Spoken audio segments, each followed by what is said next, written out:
नमस्कार, मैं नंदन। आप देख रहे हैं एक न्यूज 24। देखिए, बात करें केंद्रीय मंत्री चिराग पासवान की तो उनकी मुसीबतें लगातार बढ़ती जा रही है। एक तरफ हम देख सकते हैं कि नरेंद्र मोदी के पुत्र तुल्य, नरेंद्र मोदी के बेहद करीब चिराग पासवान जो इस समय बने हुए हैं वो नरेंद्र मोदी के तो करीब हो रहे हैं, केंद्र के तो करीब माने जा रहे हैं, लेकिन अपने संसदीय क्षेत्र के लोगों के करीब वो नहीं रहे, बिहार की जनता के करीब वो नहीं रहे। जी हां, वही बिहार जो शुरुआत से लेकर अब तक चिराग पासवान को एज अ चीफ मिनिस्टर देखना पसंद करते थे, जो अब तक चिराग पासवान को एक मुख्यमंत्री का चेहरा मानते थे, वो आज चिराग पासवान को एक नेता तक मानने को तैयार नहीं है। वह चिराग पासवान के खिलाफ प्रदर्शन कर रहे हैं। वही लोग जो चिराग पासवान को भगवान की तरफ पूजते थे, आज उन्हीं लोगों के लिए चिराग पासवान एक शैतान की तरफ बनकर सामने आए हैं। क्यों?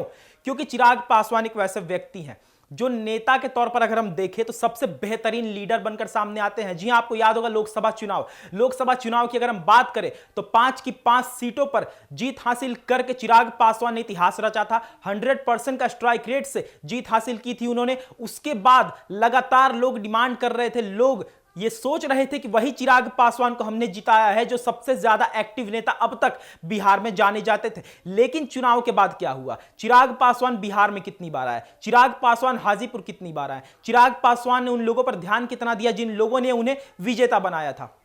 बहुत सारी बातें उन्हीं मुद्दों पर आज हम चर्चा करेंगे। जी हां, सबसे पहले आपको बता देते हैं कि हमने लगातार डिबेट भी किया, सेशन भी किया। आपको याद होगा कि हाजीपुर वैसा क्षेत्र बन चुका है जहां पर हिंसा आम बात हो चुकी है। यादव कम्युनिटी यानी यादव समाज के लोग पासवान समाज को पीटते हैं। वहां पर जो कांड होते हैं वहां पर संज्ञान लेने कोई भी नहीं जा पाता है। लेकिन अगर लोक जनशक्ति पार्टी रामविलास के कुछ एक नेताओं की बात करें तो वो वहां पर उन्होंने शिरकत दिया था, लेकिन उससे भी कोई फायदा नहीं हुआ। हिंसा वहां पर बढ़ता गया। वो हिंसा यहां तक बढ़ गया कि वहां के लोग ये तक कहने लगे कि हमसे गलती हो गई कि हमने चिराग पासवान को यहां का सांसद बनाया। चलिए पटना में आते हैं।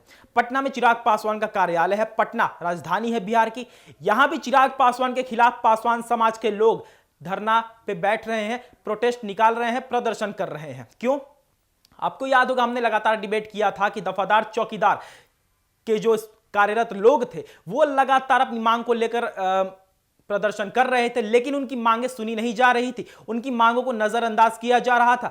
वहां पर उन्हें उम्मीद था कि अब चिराग पासवान बोलेंगे, कल चिराग पासवान बोलेंगे, परसों चिराग पासवान बोलेंगे, लेकिन चिराग पासवान की तरफ से एक ट्वीट तक नहीं आता है। वही चिराग पासवान जिन्होंने अपने पोस्ट पर, अपने इंस्टा हैंडल पर लगातार शादियों की पोस्ट कर रहे थे, फोटोज वगैरह शेयर कर रहे थे अनंत अंबानी के साथ और उन्हें शुभकामनाएं दे रहे थे, उनकी शादी में शिरकत दे रहे थे, लेकिन वो बिहार में, पटना में, हाजीपुर में नहीं आते हैं। बहुत सारी बातें थी जिनको लेकर पासवान कम्युनिटी ने चिराग पासवान को अनदेखा कर दिया, निगलेक्ट कर दिया, और इसका खामियाजा हो सकता है कि उन्हें विधानसभा इलेक्शन में भुगतना पड़े। और अगर चिराग पासवान को भुगतना पड़ेगा, इट मींस कि बीजेपी यानी एनडीए सरकार को भी इसका खामियाजा बहुत ही तेजी से, बहुत ही ज्यादा दर पे भुगतना पड़ेगा। चिराग पासवान एक बहुत ही बेहतरीन नेता है, हम जानते हैं। नीतीश कुमार भी बहुत कद्दावर नेता है, हम जानते हैं, मुख्यमंत्री हैं बिहार के, और लगातार इनसे जो उम्मीदें हैं बिहार के वासियों को वो खत्म होती नजर आ रही हैं, क्योंकि जो प्रदर्शन हो रहे हैं वहां पर लोगों की जो गुस्से हैं वो लगातार सामने आ रहे हैं। दफादार चौकीदार के साथ भीम आर्मी भी आ चुकी है।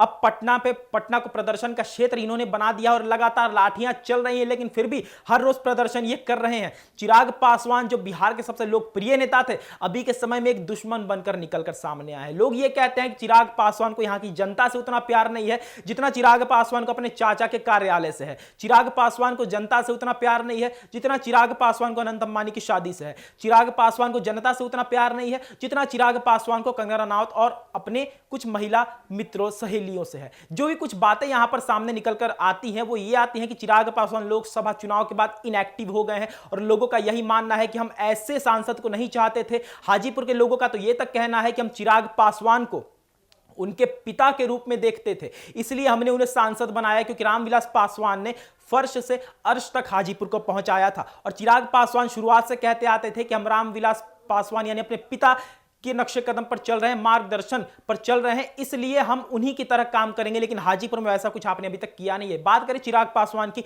तो उन पर यह तक लोगों ने कहना शुरू कर दिया है कि आप अपने पिता के नहीं, अपने चाचा के राह पर चल रहे हैं, यानी पशुपति पारस के। पशुपति पारस ने हाजीपुर में क्या कुछ किया है, क्या कुछ नहीं किया है, वो आंकड़े बताते हैं। जी हां, चिराग पासवान की बात करें तो मुसीबतें लगातार बढ़ रही है, लगातार लोग उनके खिलाफ हो रहे हैं। क्यों?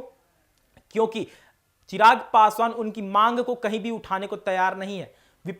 विपक्ष यहां पर बहुत बड़ा हाथ मार सकती है। विपक्ष की अगर बात करें तो जिस तरीके से दफादार चौकीदार पासवान कम्युनिटी के लोग और भीम आर्मी प्रदर्शन कर रही है चिराग पासवान के खिलाफ, नीतीश कुमार के खिलाफ, तो बेशक अगर विपक्ष चाहे, जो कि विपक्ष चाह भी रही है, कि इनकी मुद्दों को हम भवन में उठाएं, इनके मुद्दों को हम सदन में उठाएं, इनके मुद्दों को हम लोगों के पास ले जाएं, ताकि इनकी उम्मीदें जो चिराग से जुड़ी है, इनकी उम्मीदें जो नीतीश से जुड़ी है, वो सारे हमारे पास आ जाएं और पासवान कम्युनिटी को भी अपने अंदर हम कर ले। अगर पासवान कम्युनिटी को अपने अंदर विपक्ष कर लेती है तो समझिए विधानसभा इलेक्शन में महागठबंधन को हराने वाला कोई भी चेहरा सामने नहीं आएगा, क्योंकि बिहार को बात करें तो बिहार दलितों का राज्य है। बिहार में दलित ज्यादातर रहते हैं।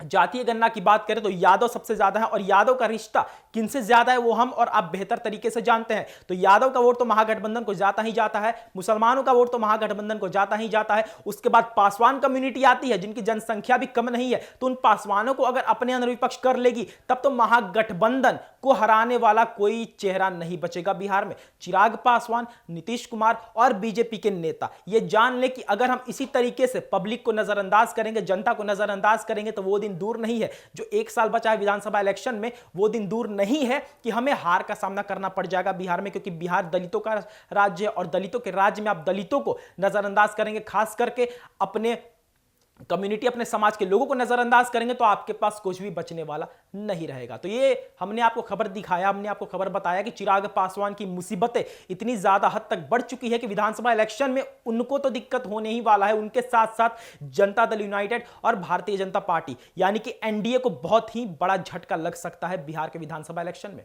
तो ये थी आज की रिपोर्ट। बाकी इस और तमाम खबरों के लिए हमारे साथ बने रहिए और देखते रहें न्यूज़ 24। धन्यवाद।